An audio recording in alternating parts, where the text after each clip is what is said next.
We're in the back bay, and last time we were here, a lot of the millwork is being installed, but none of the doors or architectural pieces were installed quite yet.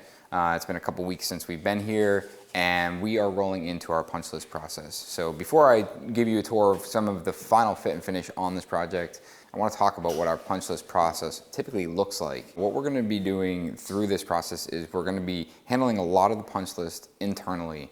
So oftentimes the interior designer, the architect, and our team are going to collaborate and work together and put together that initial punch list. We're going to go through the project, review all of the scope, and outline things that need to be addressed. We want to get most of that done prior to inviting the client or the homeowner to the property to do their punch list. What this is going to do, it's going to remove a lot of the nuances when it comes to what gets added to that punch list. Paint's actually a great example because right now we're actually doing the punch list paint prior to the homeowner coming. And if we didn't, that would be a huge focus for the homeowner where they would be looking at all of that paint and then putting blue tape pretty much everywhere because we knew that the project needed to be touched up. This was painted many months ago and we've done a bunch of work since then. So inevitably we're gonna have touch-ups throughout. We don't want that overshadowing the punch list process, especially with the homeowner. We want that homeowner to be focused on something way more granular than that and focus on all of the scope outside of that paint. I'm standing in the living room. One of the first things you'll notice is that this mantle is now complete. Our carpenters built this mantle. It was designed by John Buckley, the architect on this project. And we also have our soapstone installed. That soapstone is installed with a small reveal of the brick. The brick is actually existing. We painted it jet black, which is a fireproof paint, which is designed for inside of that fireplace. You can see that the soapstone is just about flush on the floor, has a small 45-degree bevel that goes down to our white oak flooring. That's intentional to be slightly proud. When you do try to go for a flush condition, it's really imperative that that floor is perfectly flat. But then you have that dissimilar material issue where two materials are trying to flush out with each other, and if there's any discrepancy in the way the floor was sanded or finished, you start noticing that. We have a gas fire log, so that is an insert that will be vented through the existing chimney. Coming into the kitchen, so our millwork is done. It's protected right now. We have protection on all of our countertops, being a natural material. That countertop material actually goes up on the backsplash. We have these awesome outlets on the backsplash here. These are the TrueFig outlets. It's really important that you work with a good fabricator that can make sure that they can execute this properly. This essentially has a little plunger. You can pull that plate off. They actually blend in really well in the stock white color, but you can go as far as to bring in a faux painter and paint those covers to match the stone if that is something that you are inclined to do. I do want to point out some of the stone detail over here. You know, we talk about dissimilar materials and how you flush them out and leaving these intentional gaps. So this stone and this plaster right here is actually completely flush with each other, coplanar, but it has this really nice intentional reveal. I posted this on my story, but you'll look at the upper cabinetry here and you have 6 pieces of hardware and no hardware on this. And this would be really hard to reach from the inside corner of your kitchen. So we actually, the guys at Material Millwork fabricated this door with a finger pull and it opens this cabinet up. So you have storage from the living room side, but when you do shut it, it just looks like a traditional panel on the end there. One of the focuses in this project from the very beginning was storage. We wanted to make sure we were maximizing storage. So we have this U-shaped kitchen and then we had this elevated bar height, which is not designed for stools, but it is designed to separate the kitchen from the living room. And then we have these really tall, rather shallow cabinets down here with some adjustable shelves. This section up here is actually a wire chase, which allows us to get our code required outlets on the backsplash here, which you can see right here. Waterfall edge down to the floor, a pretty typical detail for us. We stop that stone just about a 1/4 inch from the floor, and we do that by putting a oak strip on the floor. Our Super Tim actually painted that black so you get a nice shadow reveal. The reason we do that is if that floor is not perfectly flat and you bring that stone down, you get that jagged edge. Here you're going to polish the bottom of the stone, land on top of that piece of oak. It's going to give you a really nice crisp line, so when you stand up, you have that really crisp white line against the darker floor there. The millwork is what we call a micro shaker. So we have this 1/2 inch by 1/4 inch deep rail and style with a flat panel on the inside. Really simple hardware. You can see how we've worked around a lot of the mechanical chases in this corner here. One of the details I remember talking about early on in this really cool shelf is actually a piece of 3/8 steel that's powder coated. It's anchored in the wall behind the stone and jets out. And we've actually cut our millwork around it as well as our stone. And we just have this really nice thin, almost knife edge shelf that gives you some additional storage and then hides those receptacles below. You can also see our lighting control switch is also flush with the stone. Integrated refrigerator, which is a Sub-Zero, full height, and then you have cabinetry above. Here we have a coffee bar station, refrigerated drawers here, which are underneath the counter, traditional storage here. We have tape basically saying do not put anything on these counters because they're unprotected. One of the things I love, and what I call an Easter egg, is if you do open this cabinet, if you can peek in there, it's a cool blue color. Pull some of that blue from the backsplash here.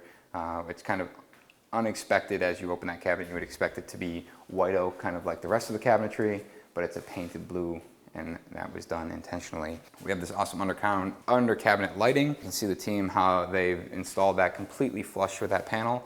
So if I open this cabinet completely up, you can actually see that there's this secondary panel here. So bottom of cabinet, secondary panel, and that gives them the channel to be able to get that light installed completely flush with the bottom of the cabinet. I do want to just point out all of the light fixtures. One of the important details, we were going to be using a plastered in recessed light, meaning that there's no trim, it's completely trimless, and all you have is a cone that slides up. And the electricians were on site just 2 weeks ago putting these cones in, and I had asked how it was going. The ceilings, if they're not perfectly flat, those cones can be difficult to put in or get to sit in a completely coplanar level. And the electricians actually said the plasterers did a fantastic job. And if you remember, many episodes ago, we actually talked about plastering the ceiling and making sure it was dead flat. And that's one of the reasons we did it. So when those trimless lights were installed and the trims for those trimless lights were installed, we knew we'd get a really great looking finish at the end. Speaking of that, we also noticed that this light here, all said and done, you know, most of the lights cast a really nice light against the cabinetry and in the workspace, but we noticed that this had this really big cone, you know, that a cone of light on this tower, and primarily because this millwork is brought forward. So we're actually going to be replacing that trim to shrink down that cone so we don't get such a hot spot on lighting. Again, these are the things that sometimes we're, you know, we don't catch in design, and we get through, you know, the actual install and realize, hey, you know, yes, it works, but there's a way to improve it, so why don't we go ahead and order a different trim to improve that. Working our way down, I keep calling this the not so hidden door, and the intent is that it's supposed to be flush. And we have our baseboard running across from it. We have our pivot hinge here, which a lot of you guys have asked. It is a Rixson pivot hinge. The guys did a great job recessing it into the floor, but the door is not designed to be hidden per se. It's designed to be minimal. Your handle here, and you can see it's a full width door and plenty of storage in there. You can actually peek. There's actually an access panel. We have a panel coming for that. That's actually a ventilated back of that cabinet for the microwave that will live inside that blue cabinet. But when you close it, you have a nice little magnet that holds it shut, and the baseboard is continuous across. And then we have this beautiful furniture piece that Materia made and had painted on site. So Cosmo, the painter on site, actually that's doing all the painting on here, on this job, actually painted this on site and then came back and did a brush finish. But it's designed to look as though it's a piece of furniture that's tucked in this corner here as we work our way down the entry. Speaking of the entry, here's another thing that we're dealing with as we get close to the end of the job. This door came in, it was, we got it installed and realized that the door slab actually had quite a bow to it. So I was chatting with Tim about this, and he's actually got the door situated laying down to see if that bow can settle out. These are things that we deal with in construction. It's up to us to make sure that we're reacting in a way that resolves that issue as quickly as possible. Ultimately, if we can't get that door to settle back down flat, then we'll have to go ahead and order something, and we'll leave that door in temporarily until that door comes in. Powder room here. This is our high gloss blue powder room. I'm going to swing this door open. You might hear the little click is a magnetic door stop that holds that door from hitting the paneling. This room will actually get all wallpapered in the white, and then you have this high gloss blue, which looks really, really cool. Gives you that dark, moody look.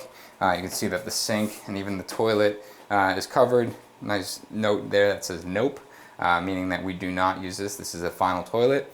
Actually, interesting detail is that when we are working in the city, we don't always have an opportunity to put a porta-john on site because there's just simply no space for it. So what we typically will do is order a toilet just for construction. It will go in one of the bathrooms. We'll protect that bathroom and use that toilet, and then we'll actually swap it out at the very end of the project. Little fun fact. Custom cabinet that was built by Materia has this this reeded front, this little scallop detail for the hardware, and you can open it up and see the beautiful white oak interior. And then we have these custom brass legs that keep this up off the floor. And you can see that this is a slightly lighter shade blue, but still in that blue family for this blue powder room. Working our way into what is called the library. We can see that this door is now, we've got the film off, so we have the glass on the door, and then we have all of our millwork in here. This will be used as a home office or a library. So we have these really big doors, we're missing some hardware, and then really big drawers for storage. What I like about the way that this was designed is it is one big micro shaker panel, meaning that you essentially have this big flat slab and then this rail and stile that goes all the way around both the door and the drawer itself. You can see nice big shelves on the inside, all adjustable, white oak interiors, but really big door. We have the same thing over here. You can see that there are two big panels. Same thing, you have these white oak drawers, and then you have your doors below.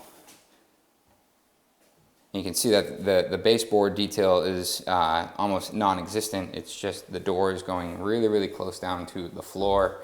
So you're getting a ton of height out of it and not losing that otherwise 4 to 6 inches that you typically lose with baseboard, especially if you were continuing this baseboard, the Kuchen Brothers profile throughout the space. The soapstone, this is one of my favorite pieces in this entire home. It is a soapstone material with all of these negative reveals, fabricated in multiple pieces, really diligently to make sure that our graining continued all the way through. It's just a really nice piece that modernizes this otherwise very traditional brick fireplace. Again, you see a gas log on here, and then we have that same soapstone hearth that is left just up off the floor ever so slightly. Like I said, we are in paint touch-ups, so you can actually flip around here and you can see Tim's done a great job of just taking a little blue tape and making sure he's marking any area that needs to be touched. You guys are going to probably ask, hey, what's going on with the seams up there? That whole section is actually removable for serviceability of some HVAC equipment. So it does need to be touched up, but in its final condition, you'll have that slight pencil line letting you know, hey, that's an access point, and those two grooves underneath are part of how you remove that. And one of the things that we need to consider is that our home care team will be maintaining this home, so we need to make sure that we have accessibility to that, and not only do we have accessibility, but we have an accessibility that's easy to open and close on a frequent basis should we need to access that more than the typical 2 times a year. And then as we look down, one of the key components to this whole project is this staircase. And you can start to see this staircase come uncovered. We have some flooring protection, but the painters have done a really good job of cleaning this all up, getting the stringer all blended, and we have the wall in this lower section that's all curved, all of that being touched up, some minor blue tape left to finalize this. And then by the end of this week, we'll actually be walking our homeowner through here. We'll pull a lot of the protection up because during that punch list process, we want them to be able to see what the final condition is. We want to uncover as much as possible, pretty much, if not everything, pretty much everything, and give them the opportunity to look at everything that we've done and critique it for one last time. And then from there, we'll go ahead and finalize that punch list so we can get this turned around and delivered to the client. Now, with that being said, we do have some additional scope that is outside. So outside we have this roof deck, which we've talked about we had to restructure for drainage. You can see that we have a ton of lumber all staged. We'll be building a new roof deck up here, and then down below here at the bottom of that steel staircase, we have a bluestone patio being installed. And if you look closely, those red lines for radiant heat. So in the wintertime, when it snows, that will turn on just warm enough to prevent any freezing. Essentially, as snow hits that bluestone, it will never accumulate and always stay clear. A nice detail in an otherwise very difficult place to shovel. If you were shoveling snow, if you got 12 inches of snow down there, you don't have any place to put it, it'd be cumbersome, and frankly, you probably would just leave it and let it melt in the spring. But here it's turning on just warm enough to prevent any accumulation, and then of course, prevent any icing down there that could be a slipping hazard. So next time you guys walk through here will likely be when we're complete. So we're gonna wrap this up, get through punch list, and then we'll see you guys next time.